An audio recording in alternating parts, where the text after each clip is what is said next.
certainly the present moment was influenced and the emotion we were processing in the present was connected with that past painful experience. Welcome, everyone, to Breaking Bread, the podcast brought to you by Apostolic Christian Counseling and Family Services.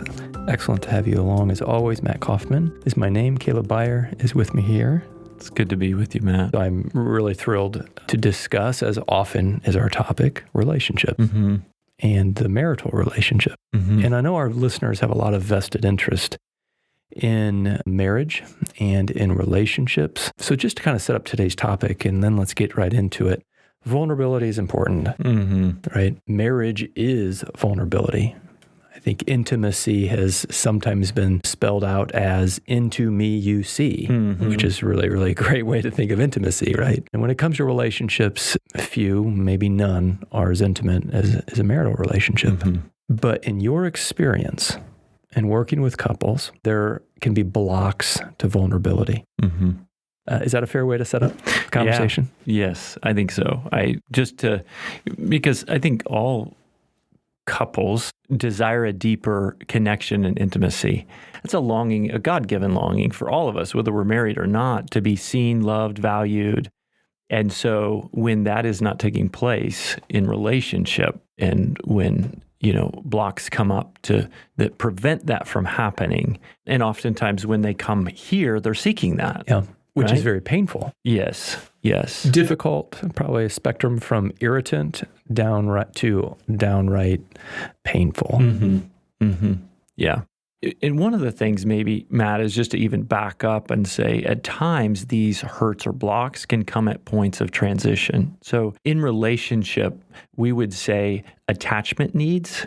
So needs of desiring to belong, to feel connected, to be comforted, those are heightened through major transitions in life. So think of having a child. So if we're thinking of a married couple, obviously transitioning to marriage, but also having a child or a job loss or infertility, those are kind of transitional points where the needs for connection, attachment, comfort are heightened and are really ripe, if you will. Yeah. And so consequently, it's also an opportunity for injury to occur or hurt to occur during those times when those needs aren't met.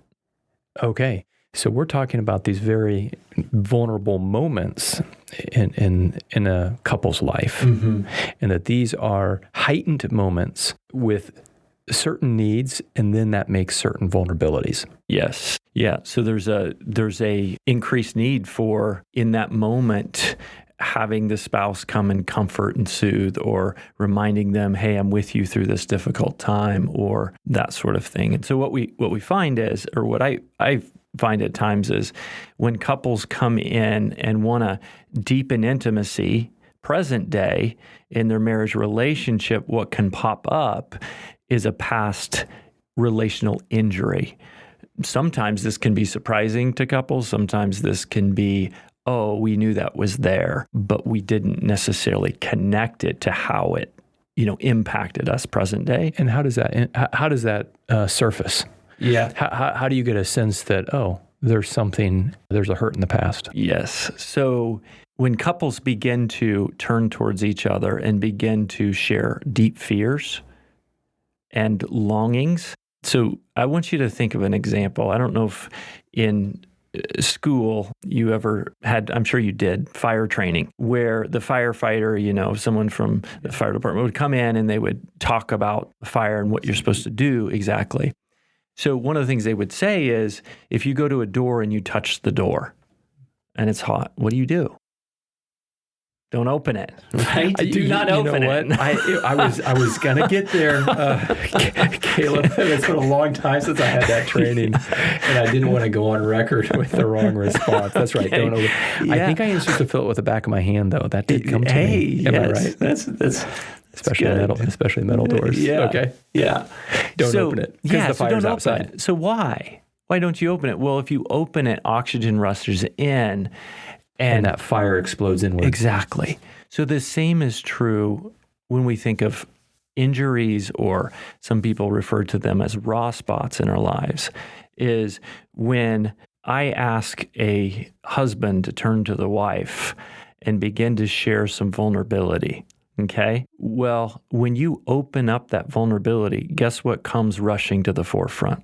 Okay. Times when I've expressed the vulnerability and it hasn't gone well, it's led to, further disconnection, pain, injury, and that kind of rushes to the forefront, so to speak. And you slam the door shut.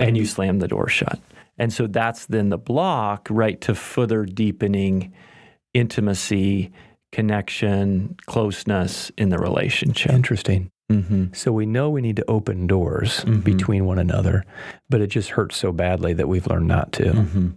Right. Vulnerability is something we want, but the threshold that we need to cross sometimes is hard. Okay, let's take us back to that moment then. You mentioned sometimes couples know of this, sometimes they're unaware of this. Would you say many don't recognize that this is going to be part of that journey of confronting these matters of difficulty or hurt? To the level that it is, I think that's accurate, Matt. I mean, I think some, would say, oh, I realize the injury is there and it's impacted us in some way, but maybe not aware to the level it's impacted until we step into vulnerability at a deep level again. Can we go to an example? I think an example would help flesh out what this looks like. Yep. And so I can share an example from our relationship and how Ange and I walked through this. And she is aware that I am talking about this and sharing. It's a situation that we walked through that then manifests itself years and years later. So as you know, Matt, we went to grad school a number of years ago, but it was 10 years after we were married. So 10 years into our relationship, we felt called to transition. I was in grad school for 2.5 years, and then we moved out here to Illinois to start a job with ACCFS. During that time, I was fairly consumed with grad school and clinicals. And so during that time, we transitioned to Manhattan, Kansas, which is about 90 miles from where we had lived, which is Sabetha. When we first moved there, our youngest was a month old.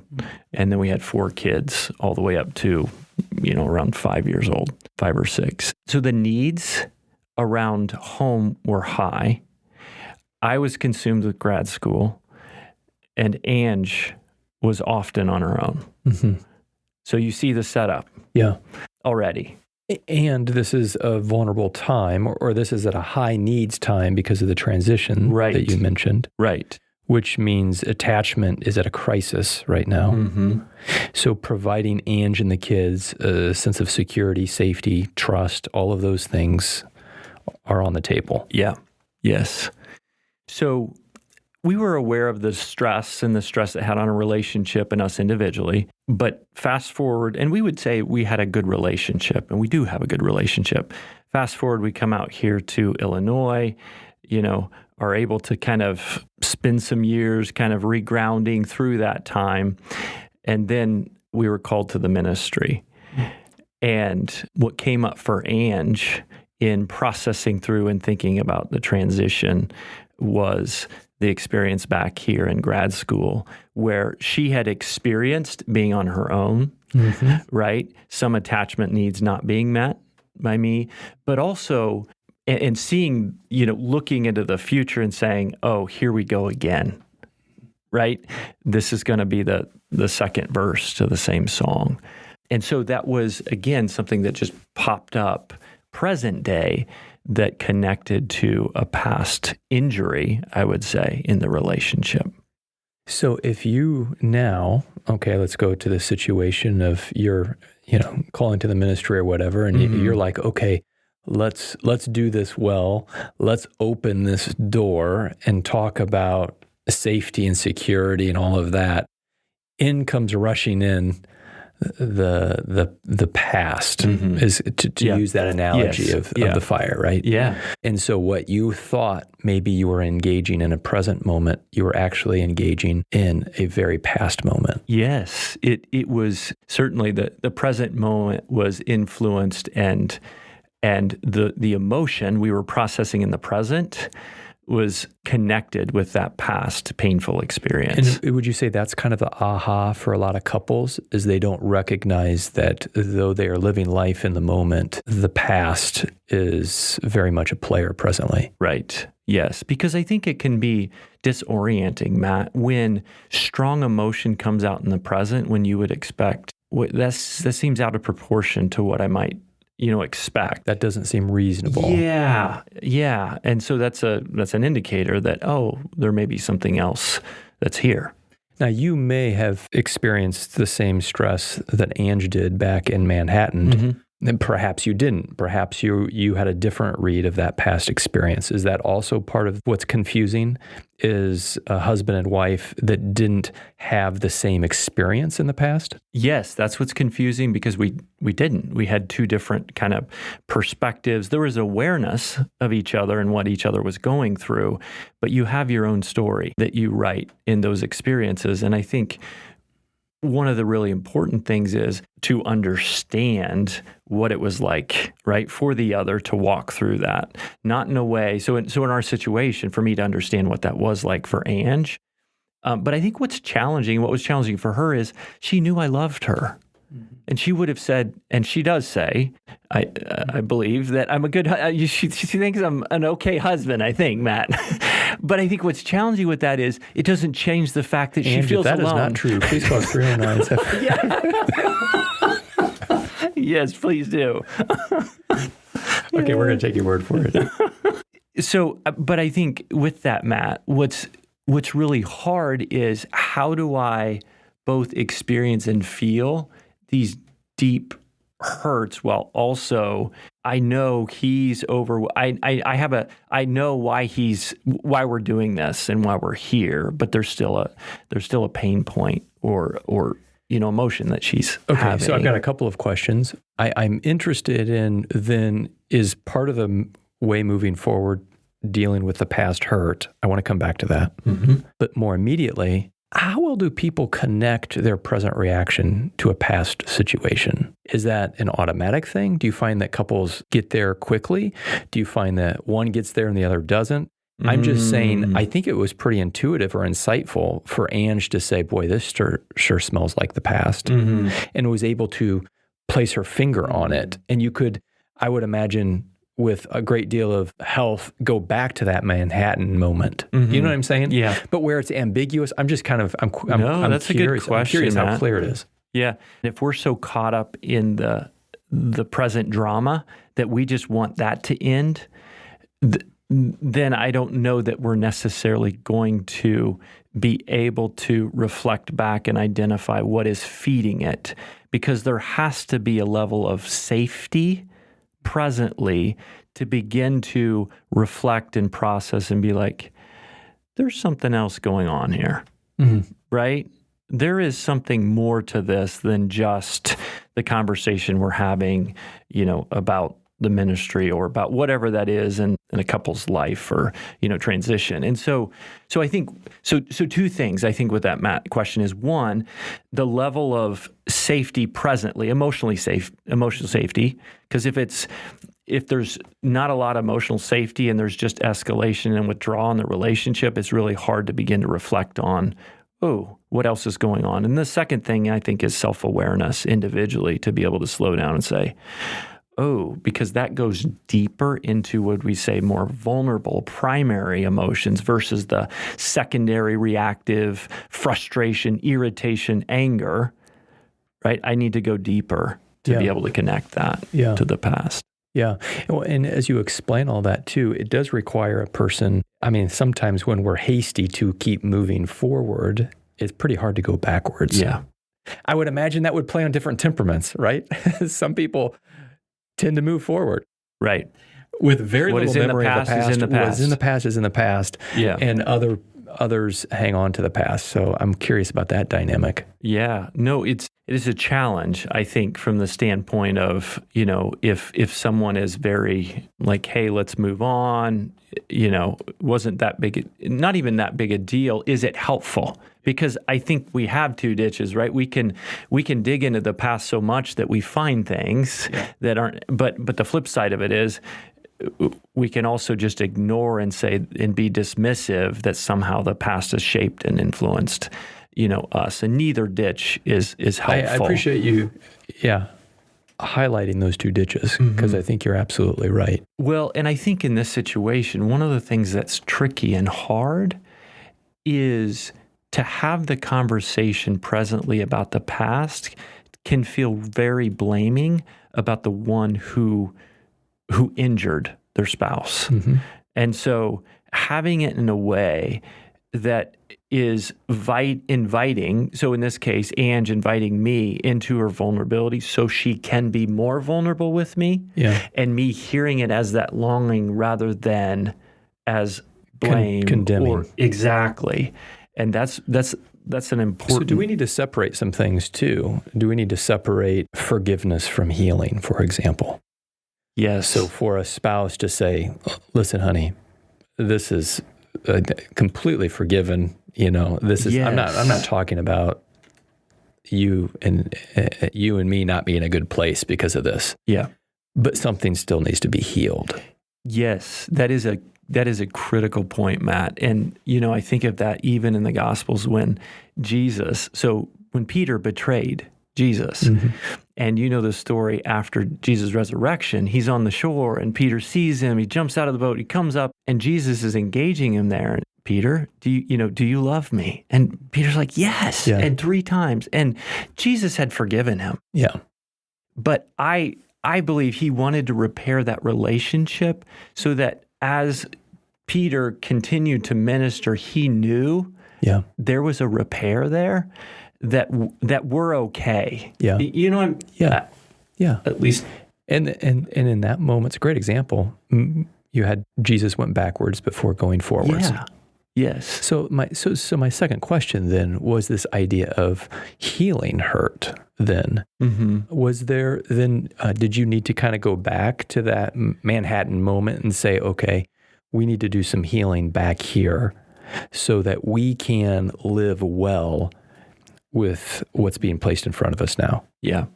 Yes, that's true. So in that situation, what happened? Well, Ange needed to know that I understood her attachment needs that weren't met and that I can meet them presently. So one, that they're valid and it makes sense she felt the way that she did, right? So that I can be present with that today as she's sharing it with me. And that brings healing and repair. But then she also needed to hear from me, right? And what it was like for me to be there, not as to excuse or justify, but so that I also know that she understands, what it was like for me as well. So there's a both and there. Yeah. Does that make sense? Yeah, it does. And so as you help couples with that healing, once the matter is identified, is that healing then circle very close to attachment? That's what I hear when you say. Yes. Like you go to the ideals of attachment because that's probably where the wound is. And again, attachment is that safety, security, trust, those core matters. Yeah. Yes. Correct. Yeah, it is because when we think about moving into vulnerability, what we begin to, it's 2 sides of one coin. On one side's the longing for that, to belong, to be seen, to matter, to know that you care about me. But the flip side of it is the fear that I'm not going to be good enough, the fear that I don't matter to you, you are going to leave me, right? And so one of the things that brings healing is for individuals to be able to both communicate about their fears and for them to be seen and heard and communicate about their longings. Did I answer your question? You did. So now I hear you raise fear. So that seems to be another pretty important word that helps bring these matters to the surface. So that would be a good question to ask. What fears did you have then? What fears do you have now? Is that, would that start to get to the core of the matter? Certainly. I think being able to, and this is where, Matt, those are places that we don't just go directly to, but that's a place that we need to get to. And that is being able to identify, label, and express that vulnerable fear. Or sometimes it's sadness, right? Sometimes it is hurt. But to be able to identify and express, oh, this is at the root of what was happening. And you there. say don't go directly there because it's too vulnerable and you might get shut down. Yes. Maybe you wouldn't get access quickly. Yes, access, both me to be able to access it myself individually and sit with that fear. If you think about the last time you were afraid, but then we're talking about attachment fears, which you can, increase that intensity by quite a bit. Just sitting with fear itself is really hard and painful and difficult. But then let alone turning towards your spouse and sharing that and wondering, how are they going to respond to this? Yeah. Are they going to minimize, dismiss, think I'm crazy, right? All of those things certainly come to our mind when we get to the place of deep vulnerability. That makes sense because fears can be hard to hear. Yeah, for sure. You're absolutely correct, Matt, in that part of the challenging part relationally is to be able to acknowledge this as a fear. So in my situation, I can say, what do you mean you don't matter to me, or I don't care about you? Or we can kind of logically answer that question. This isn't about logic. This is about them knowing, oh yeah, that obviously was really scary, really hard. It's about soothing the fear. It's not about answering the question, right? It's about providing soothing and relief that I see that and I see how you could feel that, right? Yeah, that's really helpful. So the objective or your hope is to soothe fear. I'm interested now in, you mentioned fear, sadness, and hurt. Mm-hmm. Okay, let's go to sadness and hurt then. Mm-hmm. Soothe the fear. What the sadness, what the hurt? Yeah. Well, if you think about sadness, what it provokes is comfort, right? Comfort the sadness. Yeah, for sure. As you see someone crying, what do you want to do? You want to comfort them. You want to move towards them. If Ange were to start crying Mm-hmm. about the Manhattan moment, Mm-hmm. poo-pooing that would be the wrong thing to do. It's the wrong thing to do. Yeah. But even so then to join her in that sadness would be not to even stop the sadness. No, actually, it is to comfort it in the present. Because I can't change history, but I can change the way I move towards her in the present. Right. For sure. Which is going to speak volumes about the present moment and whether you're suitable as a couple to step into whatever you need to step into in light of that history. Yeah. Right? Yeah. So comfort the sadness, soothe the fear, what the hurt. Yeah. Kind of depends on what the hurt is, Matt. But certainly there's a level of comfort. There's a level of, just acceptance and receiving that and letting the individual, in this case, letting Ange know that you do matter to me and you are important to me. Yeah, I'm kind of fascinated by this idea that these moments, I'm going to call it a tender moment or a moment of crisis in the sense of this moment is important, happens at transition. That's your example. Would it then be, is that helpful? Does that give us a key as couples as we move through transition to be thoughtful about past transitions? Like, is that kind of a go-to thing? Is that something that you ask in the room, in your counseling room, for example? What are some of the transitions you've been through, and let's talk about them? Is that kind of where you start this hunt? Yeah, certainly that is, through assessment, that's something that is helpful to identify, whether it's transition to marriage, transition to parenthood. Yes, is looking at transitional points. How did those transitions go? What was that like for each of you? What do you remember about that time? How did it impact your relationship? So certainly those are points to be able to be curious about and want to know more about. And that's something that couples can do now. Yeah, I mean, that's like a great activity, whether you're going through a transition or not. Yes. And to know that, oh, we have a transition coming up.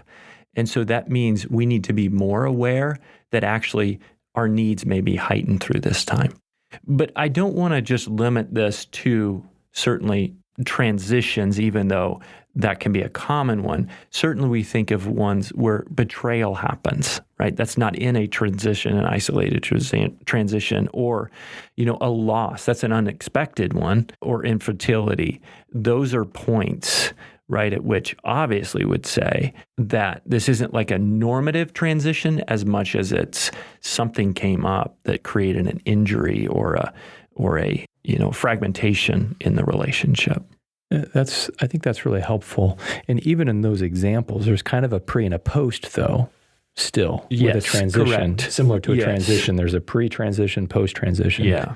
Before this was a reality, and now after it was a reality. In that sense, it's still a marker on the timeline of the marriage. Yep. And I think you've given us some good words even to think about, right? Fears. What are you afraid of? What are you sad about? What has caused you hurt? For both spouses to be really honest, there's got to be a lot of hope, Kaleb, on marriages doing this work in time rather than always going back and fixing things. Right. Is it right? Yeah. That would be better. Live instead of... So there is a lesson to be learned even in this conversation. That's not always going back to the past, but doing present well. Yeah. Thanks, each one, for being on. I think you were probably stimulated as I was as we think about relationships, as we think about really the complexity, Kaleb, of the human being. Yeah. And we're complex individually, ultra complex together, aren't we? And so that does cause for some, I think, thoughtful contemplation, thoughtful about some of the things and the matters we've talked about here today. So thanks for that. Thanks, each one, for being on.